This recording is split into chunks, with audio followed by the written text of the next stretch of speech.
Hello friends, welcome back to my channel. চলে আসলাম আজকে আরেকটা নতুন ভিডিও নিয়ে।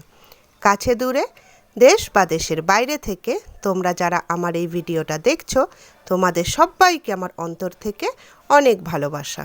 আশা করছি তোমরা খুব ভালো আছো এবং সুস্থ আছো। দেখো, এই ছোট্ট জবা গাছটাতে কত সুন্দর ফুল ফুটেছে, একদম অরেঞ্জ কালারের, খুব সুন্দর লাগছিল দেখতে, তাই ভাবলাম একটু শেয়ার করে নিই তোমাদের সাথে। আর অনেক দিন আমার চারাপোনাদের তোমাদেরকে দেখাইনি, তবে বাইরে গেছিলাম বলে চারাপোনাদের যত্ন ঠিকভাবে হয়নি বলে একটু ঝিমিয়ে গেছে। ওদেরকে একটু সতেজ করিয়ে নিই, তারপর ভালোভাবে তোমাদেরকে দেখাবো আমার চারাপোনাদের। আর এই গাছটা হচ্ছে আমার খুব প্রিয় গাছ। দেখো, মনে হচ্ছে না কেউ তুলি দিয়ে পাতাগুলো এঁকে দিয়েছে। আমার কাকিমার এই গাছটা খুব ভালো লাগে। তো দেখো, ভীষণ সুন্দর এই পাতাগুলো।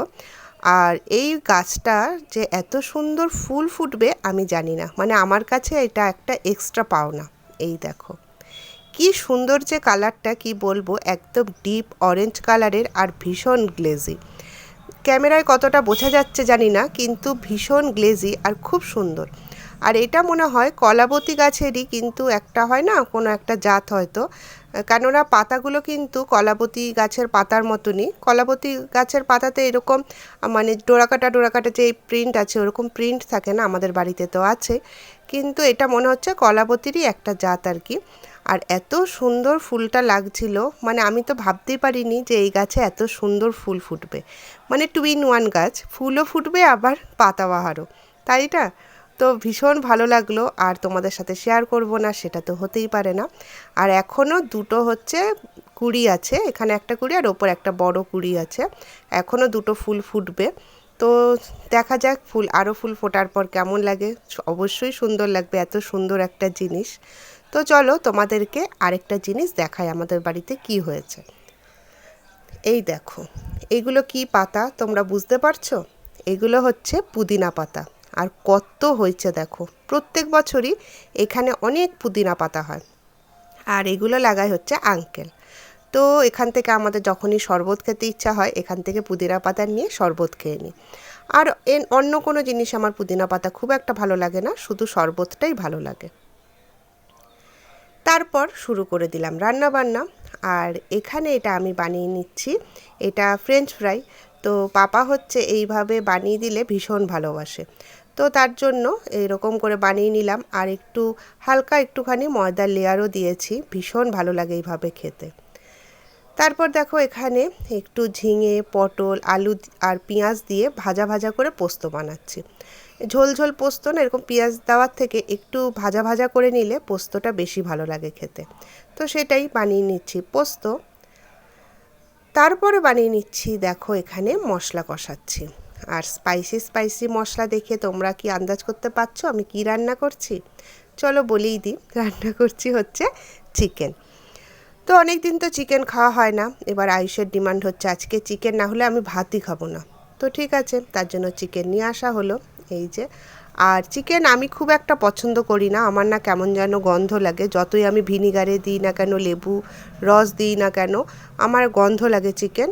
তো আমি ওই এক পিস খাই, খুব একটা আমার চিকেন ভালো লাগে না। আয়ুষ তো ভীষণ ভালোবাসে চিকেন খেতে। আর আমাদের সব সময় চিকেন কষাটাই বেশি হয়, না হলে হালকা একদম গ্রেভি হয়।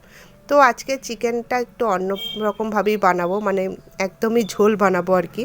তো মামুনি বলল যে ঝোল তো খাওয়া হয় না, তো আজকে তুই ঝোলই বানা। আর এই যে ঝোল বানিয়ে নিয়েছি, কমপ্লিট হয়ে গেছে। এরকম চিকেনের ঝোল আমরা একদমই খাই না।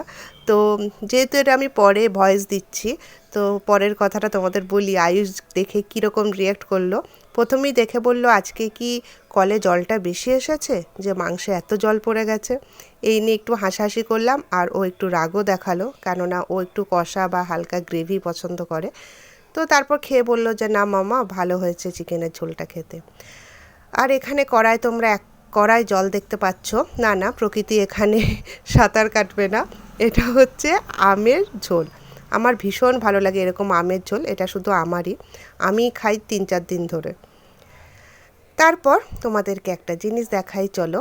এইখানে হচ্ছে আমার মানি প্ল্যান্ট গাছ আছে, তো ছিলাম না যেহেতু, তার জন্য একটা দুটো পাতা হলুদ হয়ে গেছে। আর এই দেখো, এই গাছটা কি নাম আমি জানি না, আমার তো চারাপোনারা যেখানে আছে সেখানেও 3 জায়গাতেই গাছ আছে। আর এই যে এখানে আজকে সব পরিষ্কার করলাম। আর দেখো জানলার বাইরে কত সুন্দর এখানে আমাদের বেল গাছ হয়েছে। আর এই বেল গাছটা তো একদমই রাস্তার ধারে, বুঝতেই পারছো, পাশে পাঁচিল। আর রাস্তা দিয়ে যেই যায় না কেন এখান থেকে বেলপাতা তুলে তুলে নিয়ে যায়। আর আমাদের তো বেলপাতা একটা কাকিমা এসে দিয়ে যায়, আর যখন প্রয়োজন হয় আমরা জানলা থেকে হাত বাড়িয়ে বেলপাতা নিয়ে নিই। এই যে এখান থেকে হাত বাড়িয়ে বাড়িয়ে বেলপাতা নিয়ে নিই।